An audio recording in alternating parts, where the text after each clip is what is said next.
दिल्ली में श्रद्धा हत्याकांड जैसा ही दिल दहला देने वाला एक दूसरा मामला सामने आया। घटना द्वारका के हरिदास नगर इलाके की है। आरोप है कि वहां साहिल गहलोत नाम के लड़के ने अपनी प्रेमिका की हत्या कर उसकी लाश को फ्रिज में छिपा दिया था, लेकिन शव को ठिकाने लगाने से पहले ही वो पकड़ा गया। जानकारी के मुताबिक 10 फरवरी को साहिल और उसकी प्रेमिका का कश्मीरी गेट इलाके में शादी की बात पर झगड़ा हुआ था, लेकिन आरोप है कि दोनों के बीच झगड़ा इतना बढ़ा कि साहिल ने कार में गला दबाकर उसकी हत्या कर दी। उसके बाद वो कश्मीरी गेट से द्वारका के मित्राऊं गांव पहुंचा, जहां उसने एक ढाबे पर फ्रिज में शव को छिपा दिया और इसी किचन के अंदर ही लड़की का शव था, ऐसा यहां पर अंदेशा लगाया जा रहा है।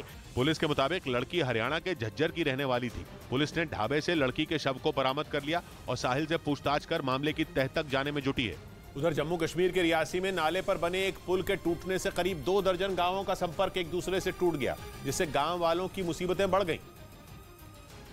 क्योंकि पुल के टूटने के बाद लोग जान जोखिम में डालकर नाले को पार करने को मजबूर हो गए। गांव के बच्चे भी स्कूल जाने के लिए पानी की तेज धार के बीच से गुजरते नजर आए। इलाके के लोगों का आरोप है कि प्रशासन से कई बार गुहार लगाने के बावजूद किसी ने उनकी सुध नहीं ली।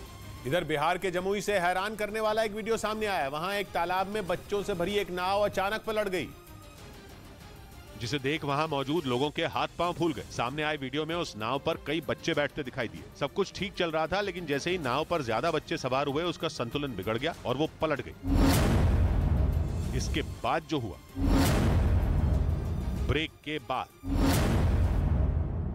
काल बनकर टूटने की ताकत रखता है। इसकी गिनती दुनिया के खतरनाक टैंकों में होती है। यही वजह है कि यूक्रेन के सैनिक पूरी तरह से तैयार रहना चाहते हैं, ताकि जैसे ही उन्हें ये टैंक मिले, वो रूसी सैनिकों पर जोरदार हमले कर सकें। ब्रेकिंग न्यूज आ रही है। पुतिन के प्लान को लेकर एक ऐसी खबर सामने आई है जिसने अमेरिका के पैरों तले जमीन खिसका दी है। दावा बहुत डरावना है और वो ये है कि पुतिन अब सिर्फ यूक्रेन में ही नहीं खेलने वाले, बल्कि उन्होंने अमेरिका, यूरोप और नेटो को बर्बाद करने के लिए ट्रिपल अटैक का पक्का प्लान बना लिया है।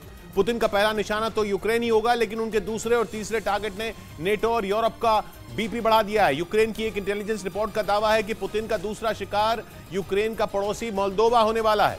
माना जा रहा है कि पुतिन मोल्दोवा पर हमला करने वाले हैं। वहीं पुतिन का तीसरा टारगेट नेटो का सदस्य पोलैंड होगा।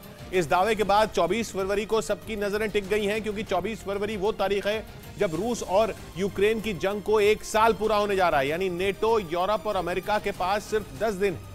अगर इन 10 दिनों में पुतिन को नहीं रोका गया तो दुनिया बर्बाद हो जाएगी। क्योंकि अगर पुतिन ने मोल्दोवा पर चढ़ाई कर दी तो अमेरिका, नेटो और यूरोप से हालात नहीं संभलने वाले। यूक्रेन का पड़ोसी मोल्दोवा भी उसकी तरह कभी सोवियत संघ का हिस्सा हुआ करता था, लेकिन आज वो अपना पाला बदल चुका है और नेटो में शामिल होने के लिए छटपटा रहा है। मोल्दोवा के नेटो से अच्छे रिश्ते हैं और वो उसके साथ मिलकर काम करता रहा है। मोल्दोवा की राष्ट्रपति माइया सांदू का पश्चिम की तरफ झुकाव भी है। मोल्दोवा यूक्रेन के साथ भी खड़ा है और इसी बात ने मोल्दोवा को पुतिन का दुश्मन बना दिया है। खुद मोल्दोवा की राष्ट्रपति पूरी